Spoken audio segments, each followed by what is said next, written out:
Magandang umaga Pilipinas, mula sa Pag-asa DUST. Narito na po ang latest sa lagay ng panahon. Kahapon ay tuluyan na ngang humina ang Bagyong Chedeng sa pagiging isang low pressure area.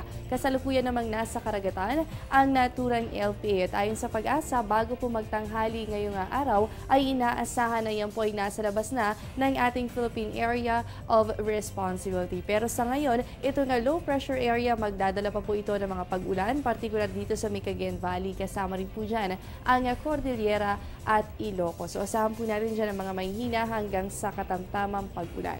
Dito po sa Metro Manila at sa nalalabing bahagi pa ng ating bansa, good weather condition po tayo dyan, maliban na lamang sa pagkakaroon ng isolated cases of rain showers and thunderstorms. Magbabalik pa po ang Panahon TV matapos ang isang paalala. Tatanungin ko ang lahat ng nararapat itanong. Tatanungin ko sina Manong at Manang, mga kaibigan at katrabaho, Si Obama at ang barangay tanod. tatanungin ko ang mga taong dapat tanungin para sa mga bagay na dapat ipaliwanag. Para sa bansang kailangan magtanong. para sa kinabukasan ng ating bayan.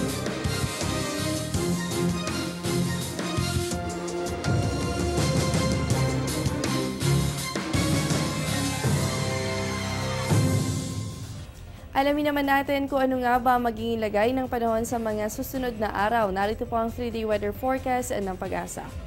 Sa Baguio City, asahan po dyan ang pagkakaroon ng fair weather conditions simula po bukas, araw ng Martes hanggang sa darating na Huwebes. Pero posible pa rin ang pagkakaroon ng bahagyang maulap na kalangitan. Sa inyong areas, ang agwat po ng temperatura, yan ay nasa pagitan naman ng 15 to 26 degrees Celsius. Dito po sa atin sa Metro Manila, asahan din natin ang fair weather condition. Ibig sabihin po, sisikat ang araw, asahan po natin ang baliwalas sa panahon. Pero pagsapit po ng hapon, ay posible naman tayong makaranas ng bahagyang maulap na kalangitan at yan po ay simula bukas, magpapatuloy po yan hanggang sa Huwebes. Sa Metro Cebu naman po tayo, asahan din dyan ang good weather condition for the next 3 days. Pero pagsapit po ng Miyerkules, paghandaan po natin ang pagkakaroon ng mga pulo-pulo pag-ulan o pagkita at pagkulog, lalo na po yan sa hapon o kaya naman ay sa gabi.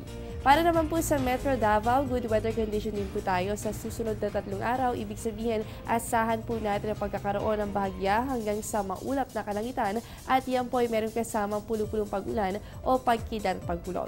Sa inyong lugar naman po ang agwat ng temperatura, yan ay nasa 25 to 35 degrees Celsius. At panghuli na lamang po natin, sa Zamboanga City, fair weather condition din po tayo. Pero bukas at sa Miyerkules ay may chance po na makaranas kayo ng mga dagdiang pag-ulan.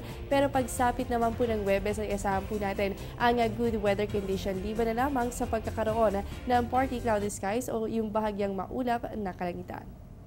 At yan muna ang latest mula sa Pag-asa DUST. Manatiling nakatutok sa Panahon TV kung saan walang pinipiling panahon ang pagbibigay impormasyon. Ako po inyong nakasama, ang inyong weather body, Jessie Basco. Magandang umaga sa inyong lahat.